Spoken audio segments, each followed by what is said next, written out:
Hello and welcome to Judging by the Cover, where we'll be judging Kiss Kiss Kiss Return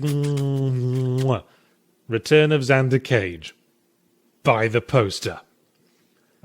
For some reason, the first thing that jumps out at me on this largely rather generic poster for the film chiefly named after a symbolic greetings card message is the lack of a definite article. It's Return of Xander Cage, not The Return of Xander Cage. It might not sound like much of a difference to you, but without a the concept loses a lot of punch. It's no longer referring to a specific world-shattering event, but an everyday one. One could imagine it being the title at the top of the form you have to fill in when you're seeking a refund from the Xander Cage shop, because the Xander Cage you bought didn't trap as many Xanders as it had promised. While we're down here, I'd also like to point out that the designers have cleverly stuck the title of the film on the end of the IMAX logo, because how exactly you're supposed to pronounce that wasn't going to be their problem. And in doing so, really illustrated how at home this title would be on the leaderboard of a public Counter-Strike match. But anyway, XXX, let's drag ourselves away from these pulse-pounding letters of the alphabet and look at all the drearily attractive human beings. Now, at first glance, this might seem as standard as these mouth-breathing action film posters get, a thoughtlessly smushed together seamless collage of characters and situations, all resized apparently at random, so that the long dark-haired woman in a bra can somehow be standing behind another smaller long dark-haired woman in an implied bra, with a head tiny enough to comfortably squeeze up the first long dark-haired woman's bumhole. But there is a method to this poster's generic madness, and it all ties in with that rather conspicuous tidal wave in the lower right.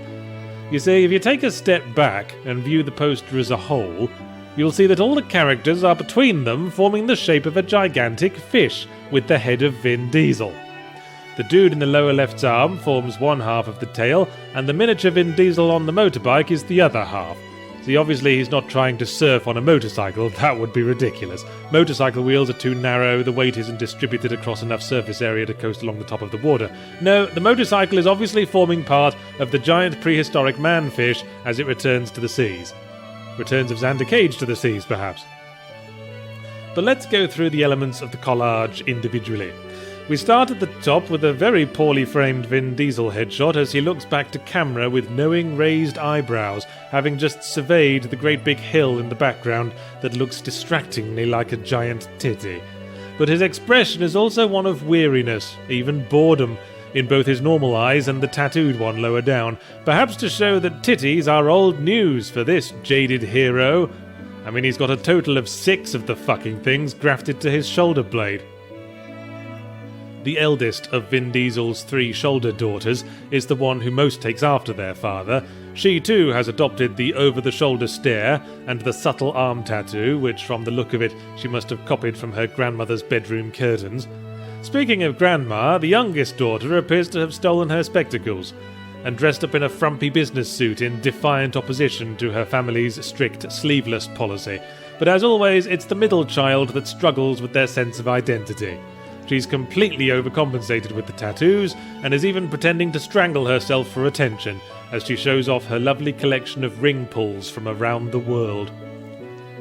But Vin Diesel loves all his shoulder daughters and dotes upon them all. As you can see, he's let each of them pick a location for the backgrounds on display.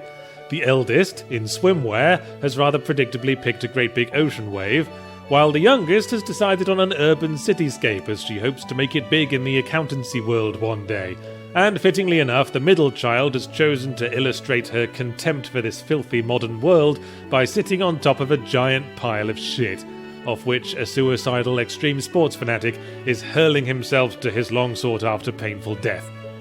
None of which explains the dude in the lower left, of course. I'm assuming one of the girls brought a boyfriend home and is trying to make a good impression by wearing a sleeveless top and hastily getting a couple of arm tattoos.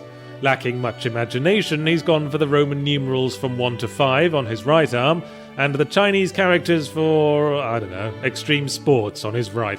But he's not fooling anyone. He's no action badass, he's a good boy. You want to know how I know? 2 words: trigger discipline. A thing that is as rare on an action movie poster as a barnyard porn shoot without a persistent sense of anticlimax.